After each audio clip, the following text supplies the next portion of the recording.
দাবি মতো তোলা এবং রাস্তা তৈরির জায়গা না দেওয়ায় রাতের অন্ধকারে দুষ্কৃতীদের তাণ্ডব। ভেঙে ফেলা হলো নির্মীয়মান প্রাচীর, আগ্নেয়াস্ত্র উঁচিয়ে ব্যবসায়ীকে প্রাণে মেরে ফেলার হুমকি। পুরাতন মালদা থানার বালা শাহাপুর এলাকার ঘটনা। আতঙ্কিত ব্যবসায়ী শুভঙ্কর সাটিয়ার এবং তার পরিবার পুরাতন মালদা থানার পুলিশের দ্বারস্থ।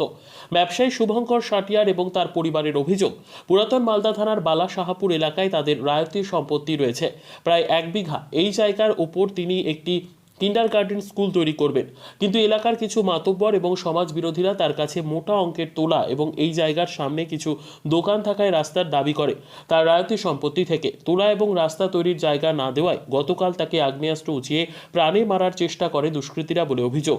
এরপর আজ সকালে এসে দেখে তার জায়গার ইটের প্রাচীর ভেঙে দেওয়া হয়েছে। এই ঘটনার পর প্রাণনাশের আশঙ্কায় ভুগছেন তিনি এবং তার পরিবার। তবে পুলিশের ওপর আস্থা রেখেছেন যাতে দোষীরা গ্রেপ্তার হয়। আমার ছেলেকে ভয় দেখাচ্ছে,